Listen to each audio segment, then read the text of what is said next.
So I think it's Bitcoin first, then ETH, and when ETH goes, all of the tokens go up as well. So we're going to see some crazy times ahead. I'm still remain extremely positive.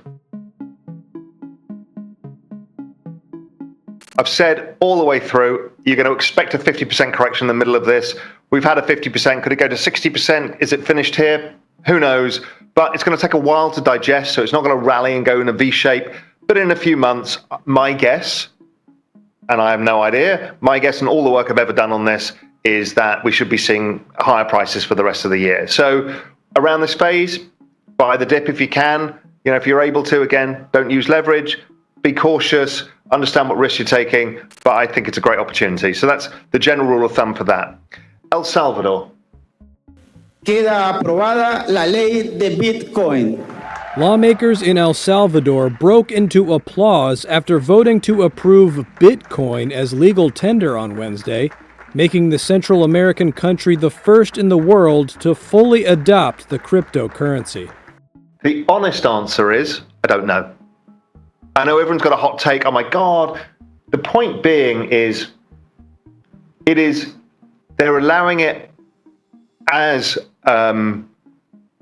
not as their main currency, but as another one. So you can use it, and they've said all businesses, etc., have to accept it.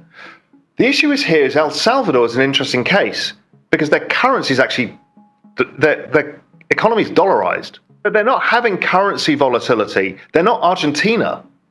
Right, so they're not looking for an escape from currency volatility, which people are confusing it with. So why are they doing it? Because their currency is not being devalued. So they're not living with an economic shock. A lot of it is remittances, of which the Strike network is great for remittance payments. So a lot of it's for that. And also gives them access to a saving product that has historically done very well. It's a 213% return a year over the last 12 years. But the flip side is it's incredibly volatile. So if you're a poor farmer and you've suddenly made what looks like $1,000 because you put your savings in Bitcoin and it's gone up 300%, and then your savings fall by 70% in the crypto winter, that's going to scare a lot of people. And if they're not used to currency volatility because they've got a currency board now, I'm not sure how good that is. I think it's interesting. I think people will figure out how to use it, what its use case is.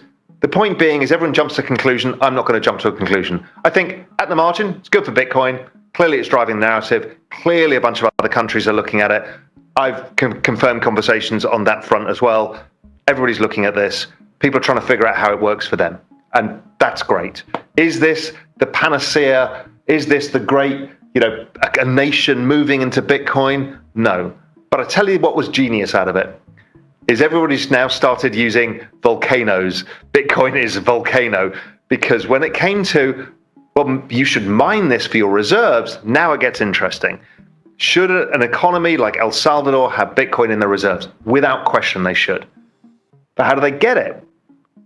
Without spending other money from their reserves, and they probably don't have enough reserves.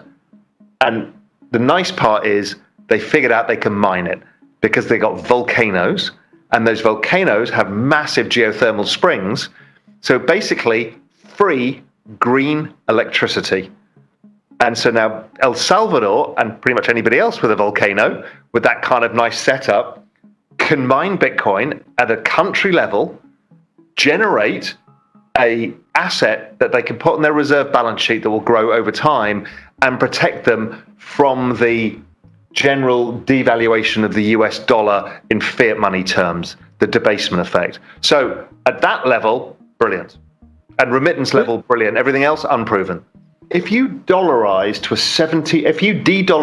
and adopted a 70-volt asset, you're going to utterly destroy your economy. Because nobody has the ability to forecast or hedge currency in that kind of market, and it's very expensive to do so. So we need to understand moneyness really in this equation. What works as money, what works as store of value, what works as a reserve asset, and don't confuse the whole lot, because you are utterly going to destroy every industry in El Salvador if you can completely convert to a 70-volt currency. And the moment the currency goes to the roof, their costs change, collapse, their costs change, imports go up, imports go down by such huge swings. I mean, that would literally hole out everybody.